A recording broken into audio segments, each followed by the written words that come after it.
Hola amigos y amigas, en este video veremos un documental sobre el Holocausto nazi, basado en documentos históricos, IA.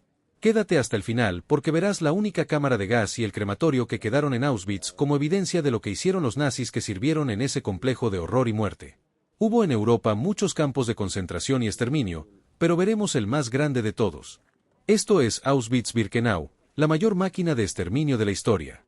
Construido en 1941 como parte de la solución final, Auschwitz-Birkenau se convirtió en el epicentro del Holocausto, un lugar donde el horror alcanzó proporciones industriales.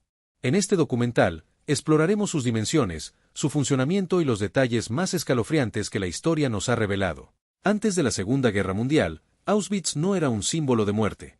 En su lugar, se encontraba un antiguo cuartel militar polaco, en la ciudad de Oświęcim. Su ubicación estratégica y las líneas de tren fue ideal para los nazis, aunque nadie imaginaba el oscuro propósito que se avecinaba. En abril de 1940, el comandante de las SS, Rudolf Höss, inspeccionó el lugar. Su misión, transformar los cuarteles en un campo de concentración para prisioneros políticos polacos. Los primeros prisioneros. 20 de mayo de 1940. Un grupo de 30 criminales comunes alemanes es trasladado desde Sachsenhausen. No eran prisioneros comunes, sino los primeros capos, los internos que tendrían el poder de supervisar y castigar a otros prisioneros. El primer tren a Auschwitz. 14 de junio de 1940. Un tren partió desde la prisión de Tarnów con 728 prisioneros políticos polacos a bordo.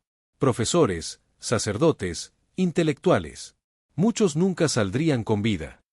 Las condiciones eran inhumanas. Fueron obligados a construir sus propias barracas, trabajar hasta la extenuación y soportar torturas constantes. Las primeras ejecuciones por fusilamiento se llevaron a cabo casi de inmediato. Auschwitz se convirtió en un laboratorio de crueldad. El campo de la muerte. Birkenau, también conocido como Auschwitz II, comenzó su construcción en octubre de 1941. Su propósito era expandir la capacidad del complejo y convertirlo en un campo de exterminio masivo. Su extensión alcanzó las 140 hectáreas, con un perímetro de 6 kilómetros, rodeado de alambradas electrificadas, contaba con 300 barracas, 174 de madera y 130 de ladrillo. A lo largo de su existencia, Birkenau llegó a albergar hasta 1.300.000 personas, hombres, mujeres, familias gitanas, prisioneros de guerra y los sonderkomandos. Las barracas de madera, originalmente diseñadas para 52 caballos, llegaron a alojar hasta 1.000 prisioneros.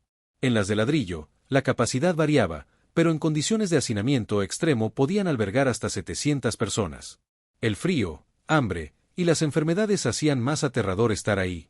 La vida en Auschwitz no superaba los 6 meses para la mayoría. El transporte de la muerte. Los trenes llegaban desde toda Europa. Había cientos de campos de concentración y todos se comunicaban con el más grande, Auschwitz-Birkenau. Los principales campos en la ocupación nazi en Polonia, junto con Auschwitz, fueron Treblinka, Sobibór, Chelmno, Belzec, donde iniciaron los asesinatos en masa, primero con fusilamientos en barrancas y ahí mismo los incineraban, luego en cámaras de gas con crematorios utilizando monóxido de carbono de motores diésel. Al final incrementaron sus capacidades usando Zyklon B tanto en Majdanek como Auschwitz. Solo en estos campos de exterminio asesinaron en total entre 2.8 y 3.2 millones de personas. De los arquitectos e ingenieros de las SS responsables del diseño y construcción de las cámaras de gas y crematorios, solo algunos fueron juzgados, y la mayoría evitó condenas severas. En cada vagón, los nazis metían entre 80 y 150 personas, muchas de ellas morían en el camino por hambre, asfixia o enfermedades. Inicialmente, los trenes llegaban a la estación de Auschwitz I, desde donde los prisioneros eran forzados a caminar entre 2 y 3 kilómetros hasta el campo. Pero en 1944, los nazis agilizaron el proceso construyendo una rampa interna en Birkenau, lo que permitió acelerar el exterminio al hacer que los trenes llegaran directamente al centro del campo. A todos los prisioneros se los tatuaba un número de serie, al principio en el pecho, luego en el antebrazo izquierdo. También se les cosía en sus uniformes una serie de marcas de diferentes colores y formas para que los guardias los identificaran fácilmente si eran judíos, políticos, prisioneros de guerra, gitanos, criminales, alguna religión, entre otras marcas. Monowitz, el campo del trabajo esclavo. En 1942, los nazis expandieron el complejo de Auschwitz con la creación de Monowitz, también conocido como Auschwitz III.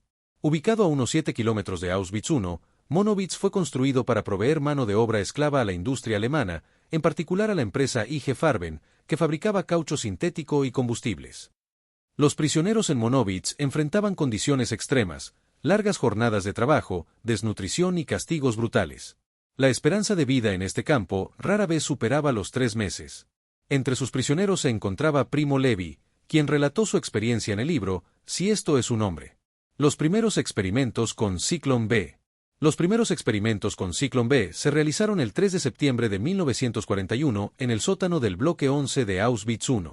En esa ocasión, se usó gas para asesinar en poco tiempo a 600 prisioneros de guerra soviéticos y 250 prisioneros polacos.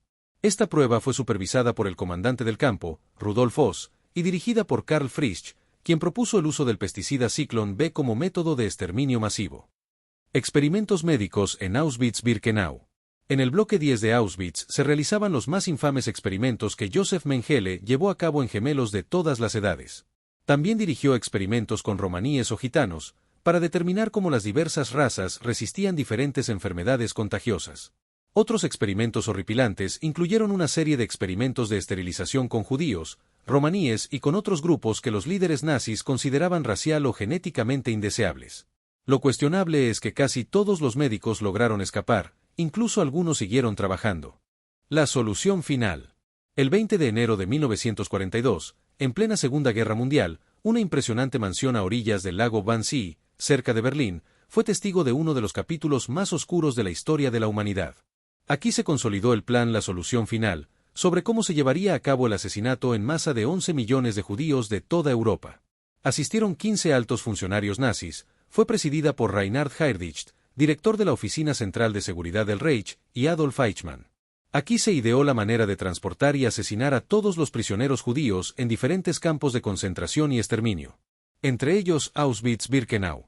El proceso de exterminio. Los nazis diseñaron un sistema meticuloso de exterminio. Al llegar, los prisioneros eran seleccionados, un 20%, los aptos para el trabajo iban a la derecha, a las barracas, el otro 80%, a la izquierda, mujeres, ancianos y niños, marchaban sin saberlo hacia las cámaras de gas. Las víctimas eran llevadas a los vestidores de los crematorios 2 y 3 bajo el engaño de que iban a ser desinfectadas. Se les ordenaba dejar sus pertenencias y desnudarse.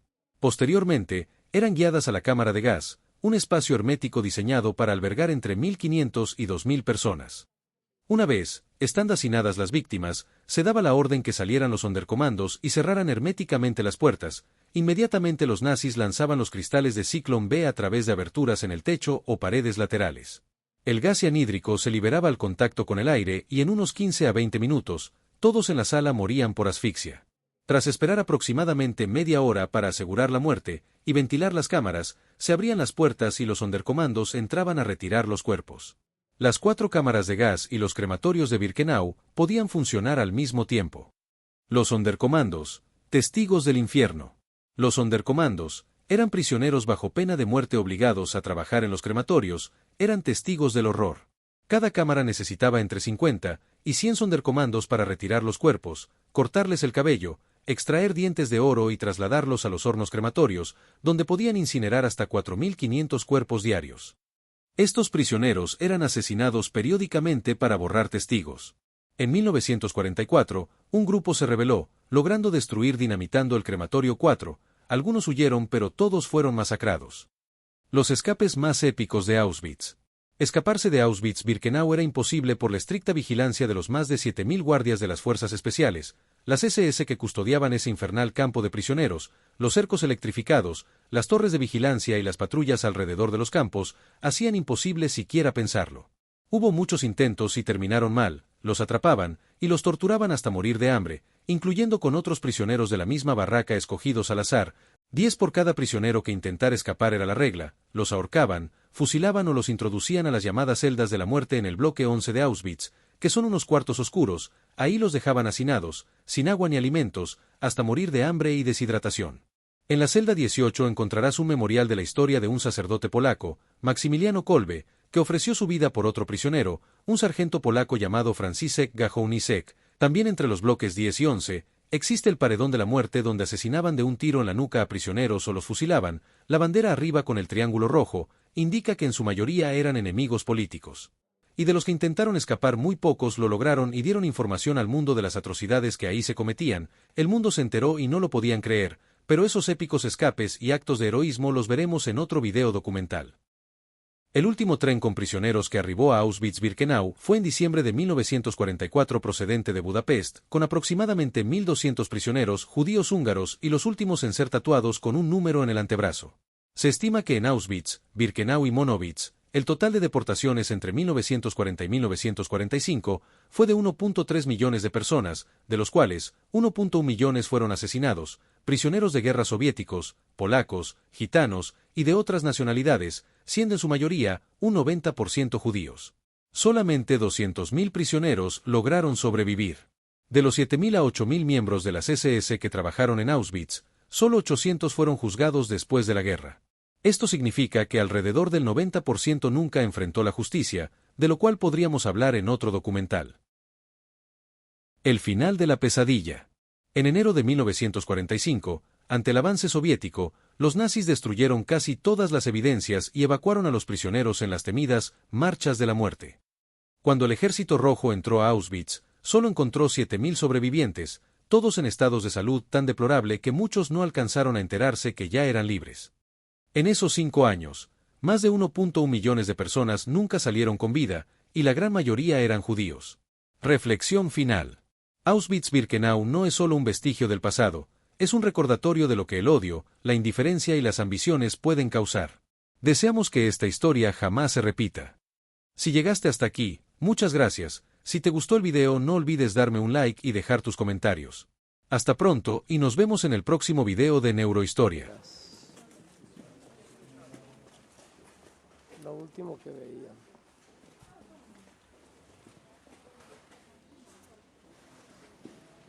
Uy, qué frío.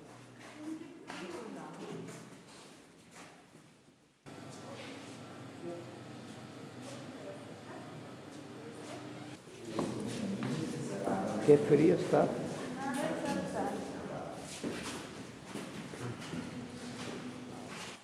Ah, sí.